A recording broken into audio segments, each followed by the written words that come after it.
Okay, so my team and I just discovered a massive blind spot in our funnel that's been quietly slowing down sales, dragging out the customer lifecycle, and potentially costing us thousands of dollars every single month. And want to know the craziest part?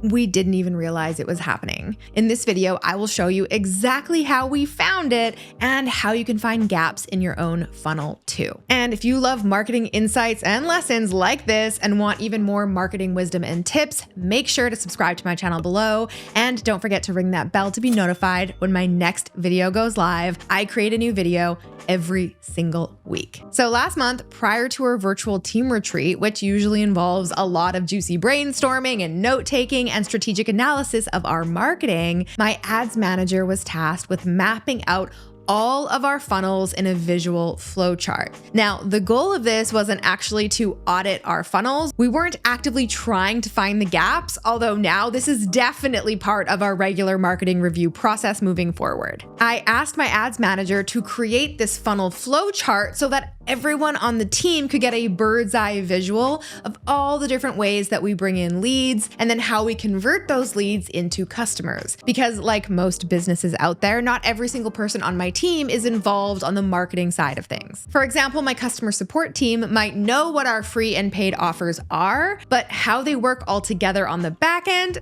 not so much. So I thought this would be a real cool thing to show the Posse team. And here is what our funnel looks like. And to be honest, we were all kind of shocked by what we saw. Before I tell you the major blind spot that we found in one of our funnels, drop a comment below if you've ever been unsure about what your own funnel looks like when you map it out like this on paper or in a flowchart. I am happy to do another video on exactly how to map your funnel out a little bit later. Okay, so back to our funnel, or really, as you can see, a series of funnels that we call the Posseverse. So you can see that we've categorized all of our different lead magnets into 6 main buckets that directly correlate with the main content pillars of my business. Now, these are the 6 core topics that I train on in both my free and paid content. It is basically everything I talk about. I'm talking about email marketing, social and content marketing, website and brand voice, marketing and sales copywriting, and then I also have a specific funnel for freelancers and one for new copywriters. And as you can see, we have a lot of lead magnets, over 23 in total. And to be honest, there were even more, but I didn't even put them up here because we are sunsetting them. And honestly, I think that's a good idea. Now you might be wondering why any business needs so many lead magnets. Doesn't that make building out your funnel a little bit more confusing and time consuming? Yes, it does.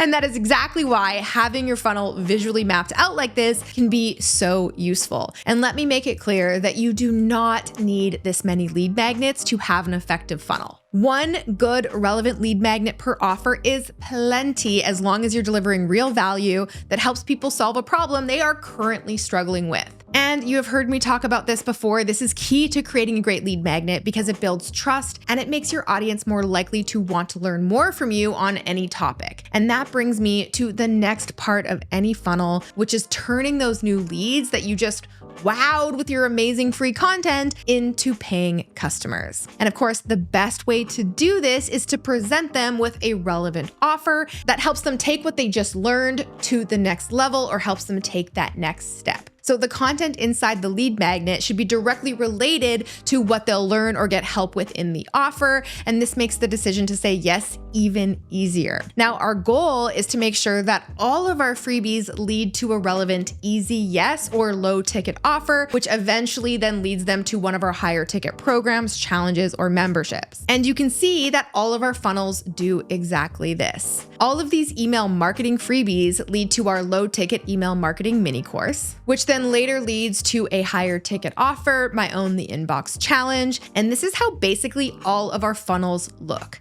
except for this one. You can see here that we don't have a relevant low ticket offer for any of our copywriting or marketing lead magnets. And ironically, and not surprisingly, this is the bucket where we have the most amount of free resources. So the new leads coming into this funnel are actually less likely to become paying customers quickly because the offer that they're being presented with on the back end of that lead magnet is $97. Now, I'm not saying that $97 is a high ticket price by any means. means. But for brand new leads who don't know anything about me or trust me yet and have no idea what I'm all about, $97 is $97, right?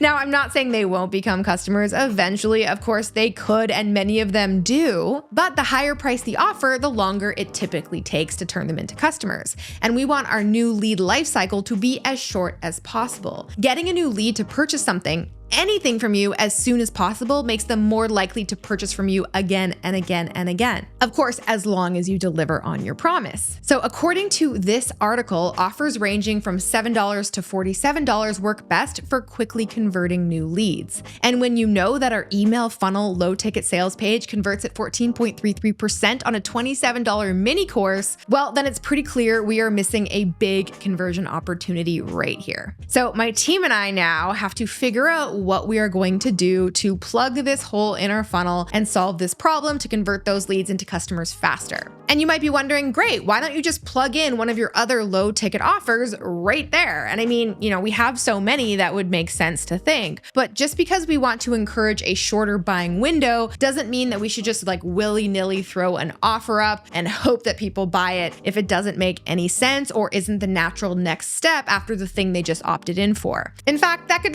totally backfire and result in those new leads losing trust in me and my brand if we're just presenting them with any, irrelevant offer, making them unlikely to not only buy from us that first time, but buy from us again and again and again. So we want to make sure that we're showing new leads a highly relevant offer that makes sense with the freebie they just signed up for or with the problem they raise their hand to say, yes, hey, I need help with this. That is exactly what we're going to do. Over the next few months, my team and I will be creating a brand new mini course that will fall perfectly into this marketing and copywriting funnel and plug that very obvious hole and blind spot that we have. Now, if you are curious about the results and to see if it does in fact make a difference with shortening our lead life cycle, I could absolutely make a video where I share the results once we have the numbers. If that sounds something that you would love to hear about, comment below and let me know. And if you want to see a little behind the scenes of my email marketing funnel, and more specifically how my landing page and that low ticket sales page work together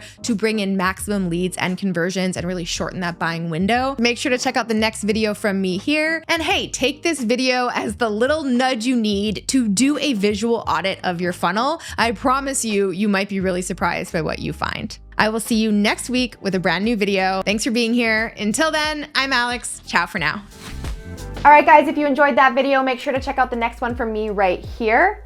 And you can click right here to get a free gift. Today, I'm going to show you two of my highest converting landing pages straight from the Copy Posse vault. One opt-in page that converts 79% of traffic into email subscribers, and one sales page that has a 14.33% sales conversion rate, which is pretty dang good when compared to industry averages. According to multiple sources like Unbounce and HubSpot, the average conversion rate for opt-in pages falls somewhere around 6%. And the average sales conversion rate across many industries is between 2 to 4%.